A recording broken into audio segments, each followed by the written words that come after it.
memberikan satu gambaran umum saja dulu, bahwa kita selama ini beragama Islam khususnya ini ternyata yang kita konsumsi itu sudah masakan jadi, fast food, sudah siap saji, yang masak orang lain, ya. Dimasaknya kapan?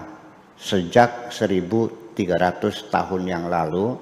Ini fikih Islam, hukum-hukum Islam, baik syariat, akidah maupun akhlaknya itu dimasak oleh orang zaman dahulu, ya, pada abad kedua sampai abad keempat dan seterusnya di Daulah Abbasiyah khususnya. Karena Daulah Umayyah hanya 90 tahun usianya, lalu pindah ke Baghdad. Disitulah hukum-hukum Islam diproduksi oleh mereka. Jadi sekarang ini ibaratnya kayak kita ini sehari-hari kita makan sudah masakan jadi. Dan yang masak banyak-banyak, warungnya juga banyak warungnya nih. Ada warung Syafi'i, warung Hanafi, warung Maliki, mazhab Hambali, warung Mu'tazilah, warung Syiah, warung macam-macam warung.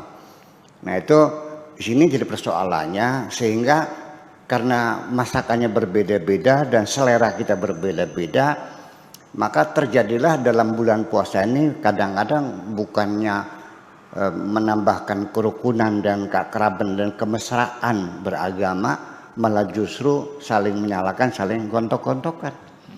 Dari mulai sejak awal Ramadan penetapan sudah berbeda pendapat, saling salah menyalahkan. Sampai nanti penetapan Idul Fitrinya juga berbeda pendapat.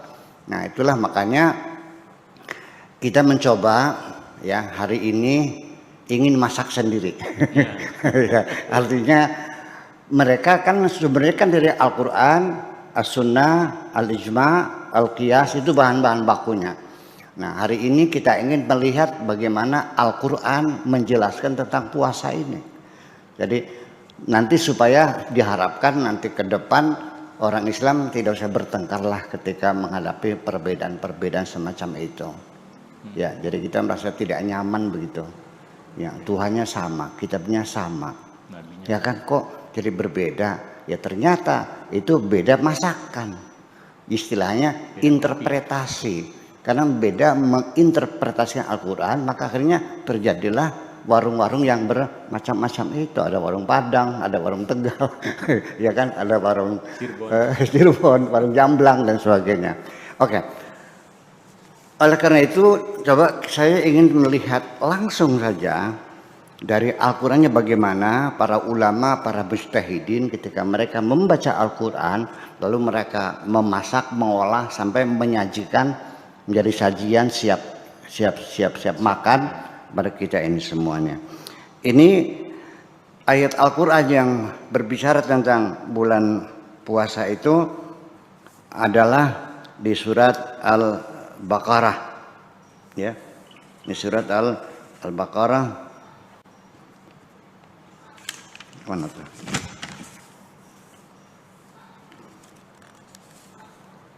Oh jadinya lepasnya. Coba cari dulu bentar. Ini sudah dibaca kok bisa.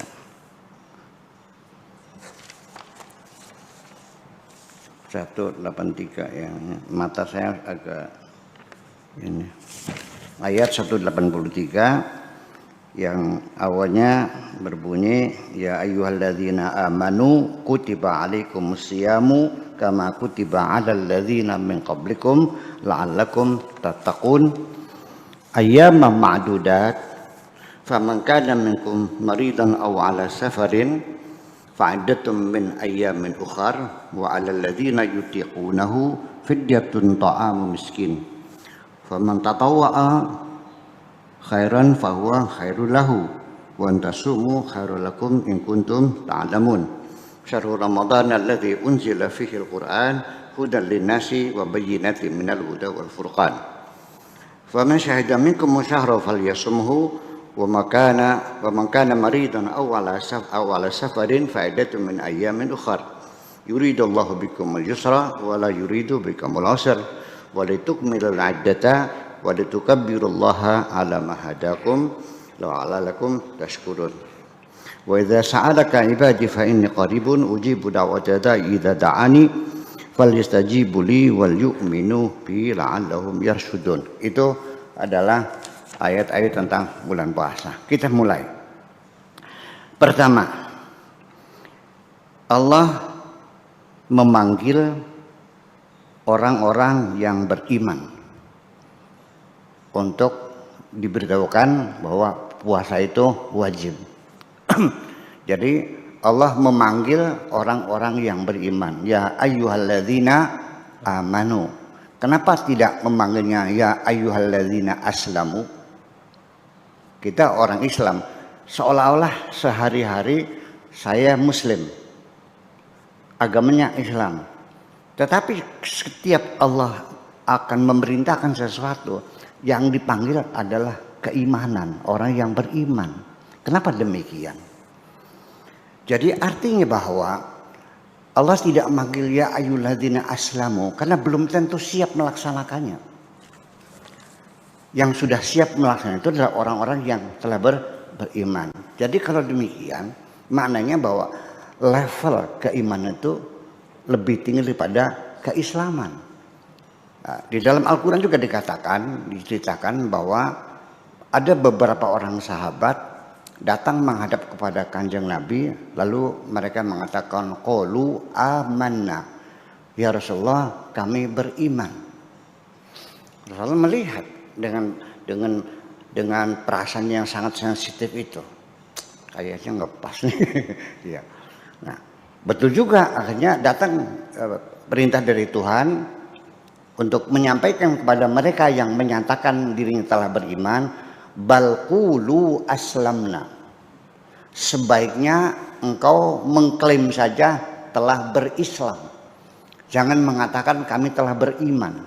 Lah, kalau begitu berarti kalau orang beriman sudah pasti berislam. Tapi orang yang berislam belum tentu beriman. Itulah makanya yang dipanggil adalah orang yang beriman, ya ayyuhalladzina amanu. Kenapa? Apa sebabnya mereka itu diperintahkan untuk menyatakan telah berislam, jangan beriman? Alasannya adalah walamma yadkhulul imanu fi qulubihim. Karena keimanan belum masuk di dalam hati mereka. Jadi mereka sudah sholat, sudah zakat, sudah puasa, sudah haji, sudah sah kita sebut sebagai muslim. Tapi apakah dia mukmin? Belum tentu. Karena belum tentu orang yang muslim itu juga mukmin. Jadi kalau Islam itu lebih didominasi oleh persoalan syariatnya semacam itu. Ini satu demikian. Kemudian yang kedua, setelah Allah memanggil ya ayyuhalladzina amanu kutiba alaikumus siyamu. Kutiba dalam bahasa Indonesia sebenarnya diwajibkan. Di dalam bahasa Arab kataba itu berbeda dengan wajaba, berbeda dengan farada. Farada artinya lain, fardu. Wajaba wajib. Kalau kitab, nah di sini kenapa Allah mengatakannya itu kutiba alaikum bukan wujiba alaikum atau furida alaikum? Pada banyak ayat sering furida, tetapi di sini puasa kok kenapa kutiba? Dari sisi prosedur instruksi saja, ada perintah secara lisan, ada perintah secara tulisan, itu beda.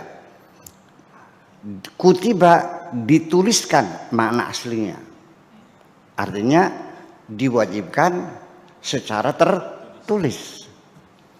Nah, kalau furida itu diwajibkan secara ucapan. Ini beda sekali. Apa artinya bedanya? Begini. Sesuatu perintah yang disampaikan dengan lisan, Pak Fakar besok datang ke rumah ya. Dengan Pak Fakar besok engkau saya angkat menjadi kepala sekolah sanawiyah di pondok ini. Nah, perintah yang sifatnya resmi itu pasti harus dengan secara tertulis. Jadi sudah ada SK-nya, ada memorandumnya, ada stempelnya, ada tantangannya. Nah itu sudah menjadi perintah sifatnya sangat kokoh sekali. Tetapi kalau furidah saja, itu bisa saja ada pengecualian-pengecualian atau bisa saja dirubah satu ketika. Mari kita buktikan kenapa puasa disebut kutiba, kalau as-saum itu adalah tidak disebutkan apa namanya kutiba, zakat juga tidak kutiba dan sebagainya. Mari kita buktikan ketika seseorang jatuh atau datang haid, dia tidak sholat, ya begitu salah suci lagi diqodho enggak. Tapi bulan puasa perempuan datang haid, dia kan tidak boleh puasa. Nanti Syawal dibayar enggak? Jadi karena perintahnya lebih kokoh, kutiba alaikum, itu satu. Kemudian kama kutiba alal ladzina min qablikum, seperti juga puasa ini diwajibkan bagi bangsa-bangsa sebelum kita sekarang ini. Artinya di setiap negara, di setiap bangsa, setiap agama itu tradisi berpuasa itu sudah ada. Di semua agama ada. Kita di Jawa juga ada tradisi puasa. Ada yang puasanya sampai jam 10 ya. Ada puasanya sampai asar jam 4. Ada lagi puasanya 3 hari berturut-turut. Ada lagi puasa tidak makan yang bernyawa. Ada lagi dan sebagainya puasa. Di Amerika, suku Indian itu, mereka dulu puasa setiap tahun itu selama 12 hari. Kemudian suku bangsa di Eskimo juga puasa selama 15 hari. Tapi sekarang tradisi itu sudah hilang karena mereka sudah tidak, apalagi kalau sudah menjelang dingin ya, itu nggak mampu sekali, berat sekali. Itu. Alladzina kama kutiba 'alal ladzina min qablikum la'allakum tattaqun. Ini target, tujuan. Ya, maksud daripada puasa ini la'allakum tattaqun, supaya engkau bertakwa. Artinya puasa ini untuk meningkatkan ketakwaan. Sekali lagi bahwa ketika untuk meningkatkan ketakwaan ini karena salah persepsi, maka konklusinya berbeda. Implementasinya berbeda. Aplikasinya berbeda. Jadi kalau persepsi salah ya kesannya salah semua. Sementara ini kita kan mengkonsumsi masakan sudah matang. Yang kita baca dalam kitab-kitab fikih itu, takwa itu didefinisikan adalah melaksanakan segala perintah Allah dan meninggalkan segala larangan Allah. Jadi artinya puasa ini supaya kita, kan begitu. Saya ulangi lagi. Takwa itu menurut definisi para fuqaha melaksanakan segala perintah Allah dan meninggalkan segala larangan Allah. Puasa ini tujuannya untuk meningkatkan takwa. Jadi puasa ini tujuannya supaya kamu melaksanakan semua perintah Allah dan meninggalkan semua larangan Allah. Kan begitu jadi masalahnya. Yang jadi masalah saya nanya, jujur saja Pak Afkar, menurut Anda di dunia ada nggak orang yang bisa melaksanakan segala perintah Allah dan menjauhi segala larangan Allah? Tidak. Itu jadi persoalan. Kalau nggak ada, ya jangan ngomong dong. Masa kita membicarakan sudah nggak ada? Nah, kita kembali bahwa la'allakum tattaqun ini adalah berawal dari kosakata waqa yaqi wiqayatan. Maknanya berhati-hati. Maknanya waspada. Dalam peribahasa Arab disebutkan al-wiqayatu khairum minal ilaj. Preventif itu lebih baik daripada kuratif. Jadi takwa ini adalah meningkatkan kewaspadaan, bukan melaksanakan segala perintah Allah dan larangannya. Kenapa? Karena waqa yaqi itu lafif mafruq ya. Fa fi'il dan ain fi'ilnya adalah dipisah dengan ainul fi'li. Waqa yaqi.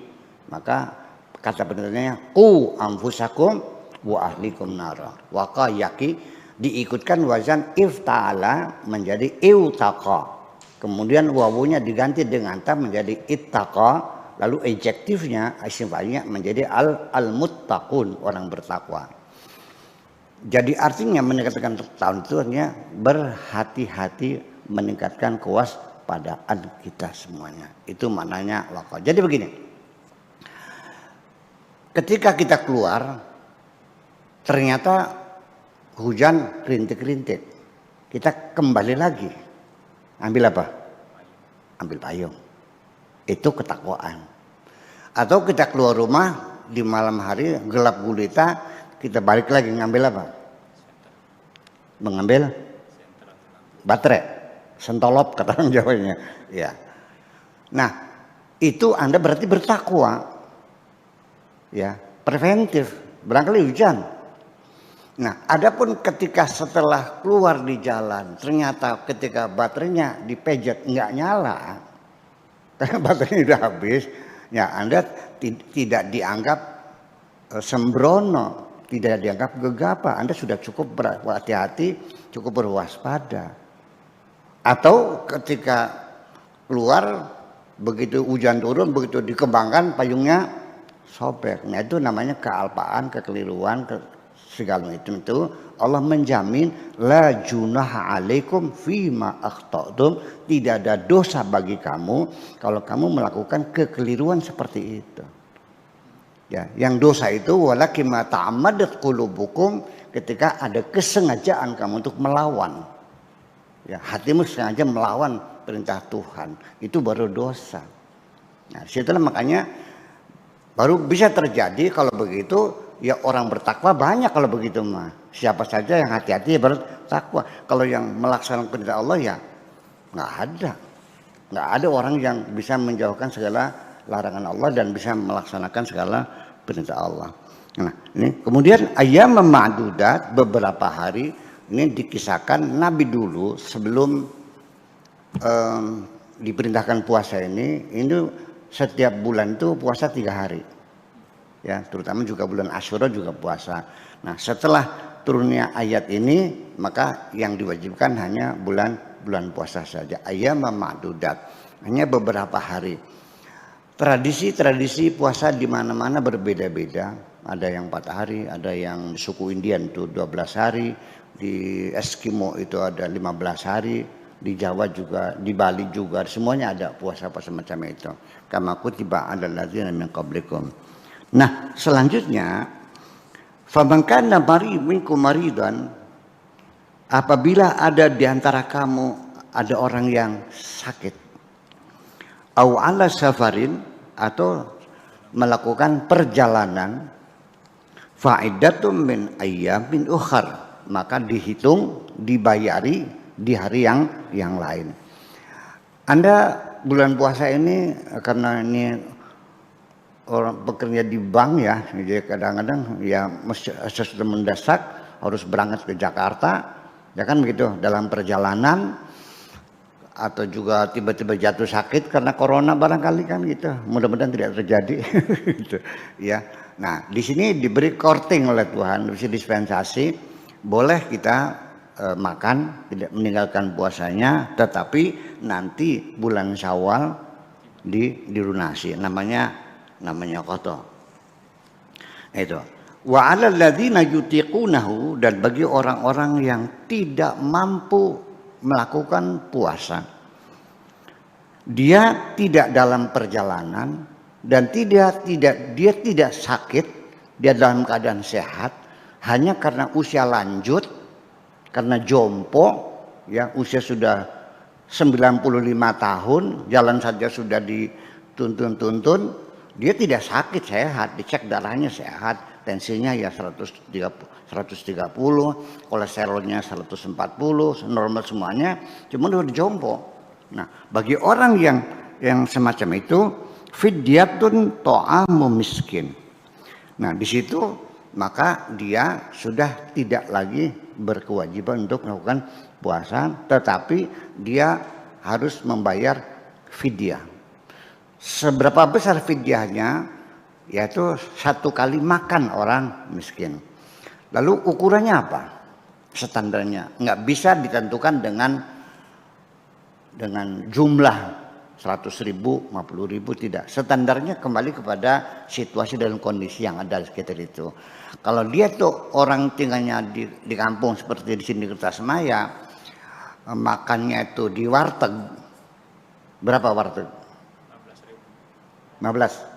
Nah berarti setiap hari dia boleh tidak puasa, boleh makan, tapi dia bayar fidyah 1 kali makan orang miskin 15.000. Tapi kalau andanya punya sawahnya 100 hektar, biasa makan di restoran di Cirebon, di Pizza Hut, menghabiskan 100.000 sekali makan, ya Anda ya sekali makan ukuran Anda. Jadi ukuran pribadinya ya. Kalau Anda setiap hari makannya berapa? Ya 20.000. Ya berarti ketika Anda nanti jompo itu, nanti Anda bayar 20.000 setiap hari ngasih makan orang miskin itu. Itu fidyatun ta'amu miskin. Faman tatawwa'a khairan fahuwa khairul lahu. Tetapi ketika Anda ingin bersedekah lebih banyak lagi, tidak hanya 1 orang, tapi karena Anda orang kaya, ya rezekinya banyak, yang jangan 1 orang dong, ya deh 10 orang. Khairul lakum, itu lebih baik adalah untuk dirimu sendiri, ya sudah. Jadi 20 berarti 200 ya. Nah, 200 dibagikan orangnya. Oh, bisanya 5 yang enggak masalah. Atau 2 orang juga boleh. Tapi yang ketentuannya adalah 1 kali makan untuk orang miskin. Jadi bukan ukuran orang miskinnya. Kalau orang miskin kan 10.000 makannya. Tapi iya andainya itu ukurannya. Faman tatawwa'a khairan fahuwa khairul lahu.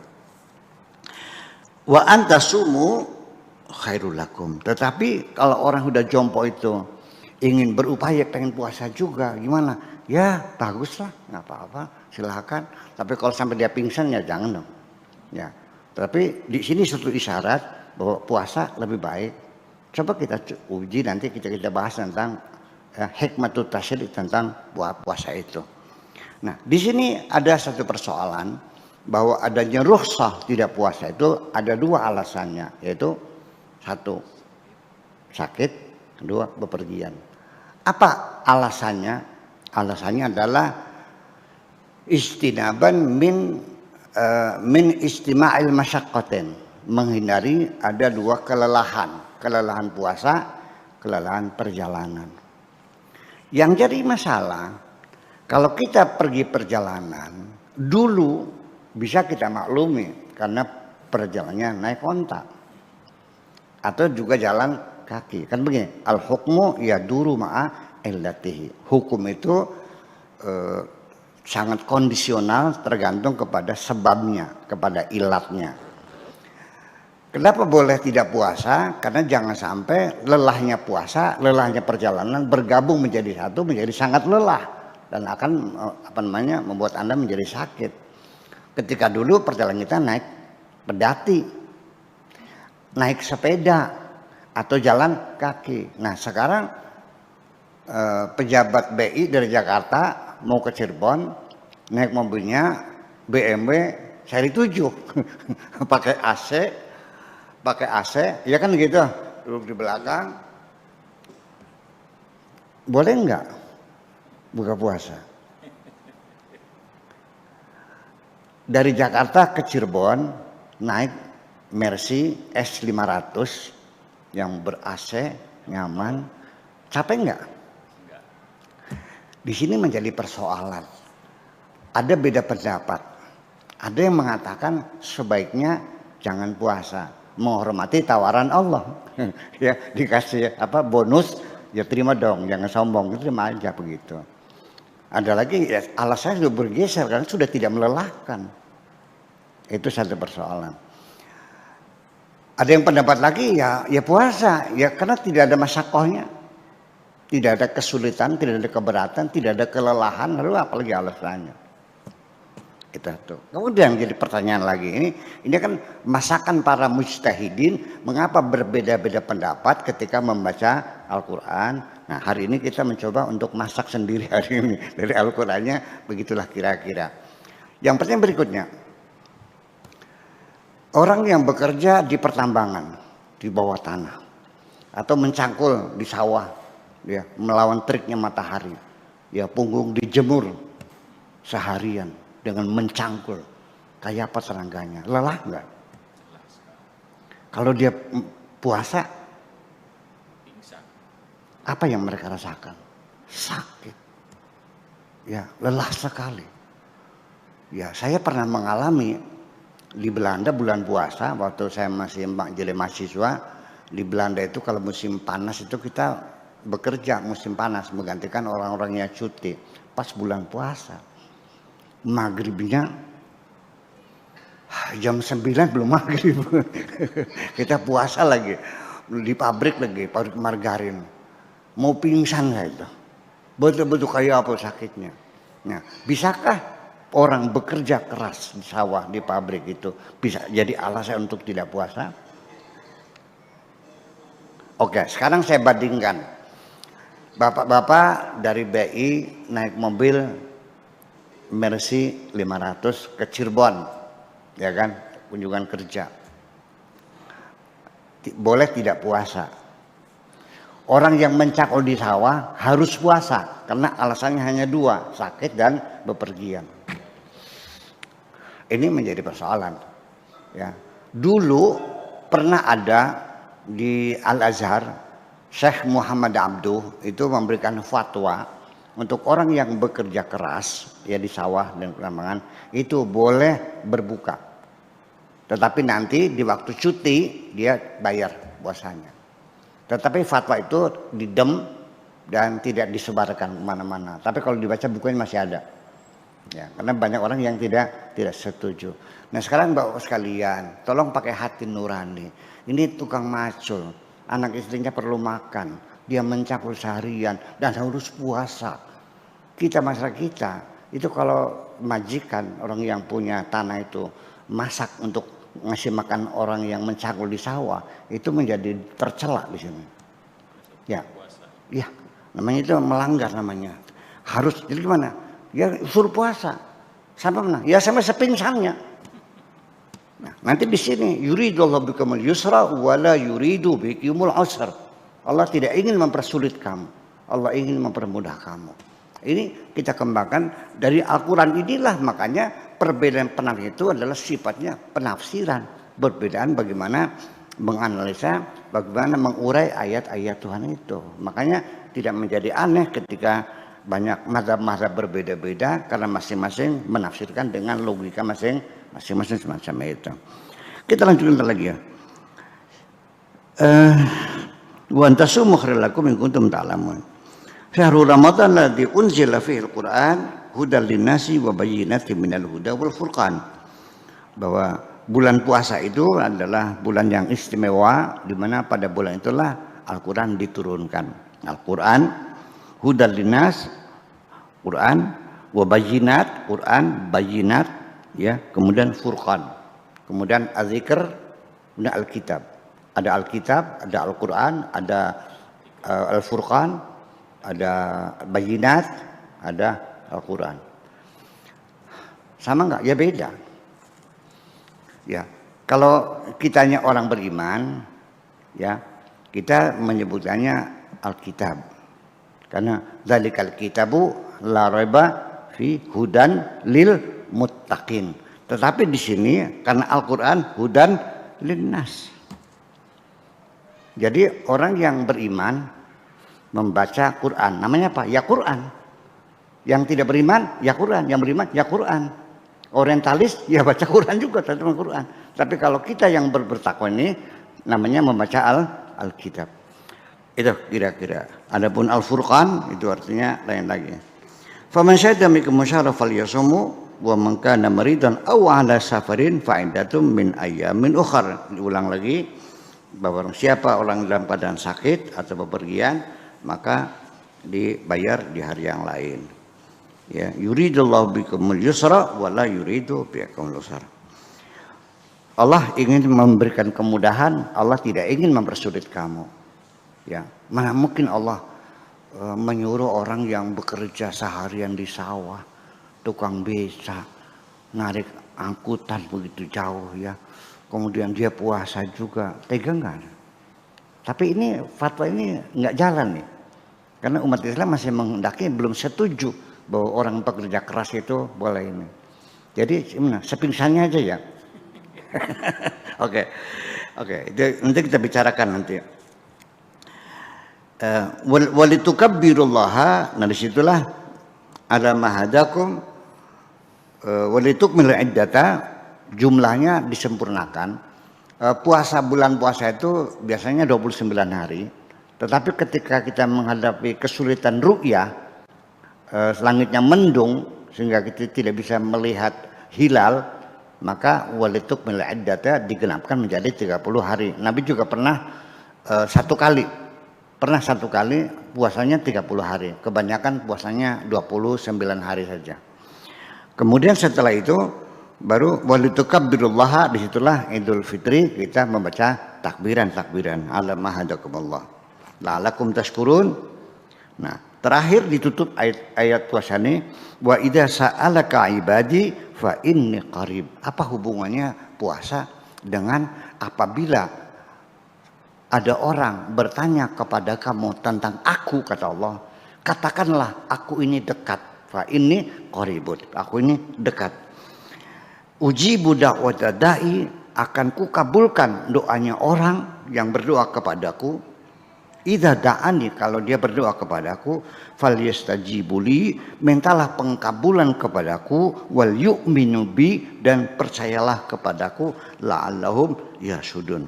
Ini artinya bahwa orang berdoa ketika sambil berpuasa itu ada jaminan dari Allah, ujibu da'wata da'i. Bagaimana engkau berdoa, perutmu buncit kayak orang hamil, ya kan, makanan sekenyang-kenyangnya lalu berdoa. Jadi artinya ini satu isyarat bahwa ketika kita memohon kepada Allah, berdoa apa saja, ingin punya anak, ingin anak kita bisa masuk jadi pegawai negeri, bisa ini sekolah ke luar negeri, apapun kepentingan ini, tolong dibantu dengan berpuasa. Karena Allah sangat dekat dengan orang yang berpuasa. Jadi pengertian dekat dengan Allah itu sendiri sebetulnya bukan persoalan jarak, tapi persoalan rasa. Kalau persoalan jarak, Allah itu aqrabu ilaihi min hablil warid, lebih dekat dari urat nadi kita. Jadi kalau dengan masalahnya jarak, Allah sudah dekat kok. Sudah sangat dekat sekali, sudah tidak ada jarak kok. Lebih dekat dari urat nadi. Dari di mana Tuhan itu? Jadi orang yang belajar ingin mendekatkan diri kepada Allah itu artinya dengan berpuasa, dengan banyak berzikir, dengan banyak melakukan ritual-ritual, sholat sunnah, i'tikaf dan sebagainya. Akan tetapi saya melihat bahwa untuk mendekatkan diri kepada Allah, jalur ritual dengan jalur kepedulian sosial di dalam puasa, menurut saya lebih efektif mendekatkan diri kepada Tuhan melalui jalur kepedulian sosial. Mengapa demikian? Karena puasa ini meningkatkan ketakwaan kita. Salah satunya adalah menumbuhkan kepedulian sosial. Mari kita uji. Ketika kita masuk bulan puasa, ada perubahan dalam diri kita. Kita mulai mempedulikan masyarakat kita. Mulai kita mudah terharu melihat orang sengsara. Mulai kita memperhatikan tetangga ini punya lauk pauk enggak, punya takjilan enggak. Sampai dapur tetangga diperhatikan. Nah, ini tangga depan dari siang dapurnya itu enggak ada asapnya. Tolong dong dilihat sana bagaimana. Anaknya pergi, datang lagi, mama katanya nggak punya beras. Kita sedang berpuasa, bapak-bapak sekalian. Lalu mendengar ada tetangga kita yang nggak punya beras. Apa yang terjadi? langsung diambil berasnya, ini berasnya ambil, ini duitnya 10.000 buat beli lauknya. Begitu dermawan. Yuk kita bulan puasa kita berkunjung ke teman. Semua kue keluar, betul nggak? Jadi kedermawanan, kepedulian sosial itu muncul dalam bulan puasa. Akan tetapi, kenapa begitu saya puasa masuk bulan Syawal, kok kira-kiranya nongol lagi? Nah, ini kita harapkan mudah-mudahan puasa ini setelah menimbulkan kepedulian sosial, ya saya harapkan casan ini bisa untuk selama 11 bulan ke depan gitu. Jangan Syawal udah lupa lagi, kita pikir lagi akhirnya macam itu. Nah, jadi artinya ketakwaan itu lebih efektif melalui jalur kepedulian sosial. Mari kita buktikan dengan hadis qudsi. Seseorang dulu di dunia mencari Tuhan. Naik gunung, turun gunung. Masuk hutan, keluar hutan. Sampai meninggal dunia, di situ dipersalahkan oleh Tuhan. Ngapain lu mencari aku kemana-mana, ke gunung, ke hutan? Ngapain? Kamu terlalu bodoh mencari begitu. Coba kalau kamu selama di dunia, coba datangi tetanggamu yang sakit itu. Kau bawa obat-obatan. Engkau sudah bertemu dengan aku. Andaikan engkau melihat ada temanmu meninggal dunia, coba kau datangi dia, ikut kau antar ke makam. Engkau sudah bertemu dengan aku. Jadi artinya apa? Jadi bahwa mendekatkan diri pada Tuhan itu adalah lebih efektif melalui kepedulian sosial. Itu berbuat kebaikan-kebaikan kepada sesama kita. Saya kira itu saja mukadimahnya. Lalu kita lanjutkan dengan diskusi dan selanjutnya. Terima kasih. Assalamualaikum warahmatullahi wabarakatuh.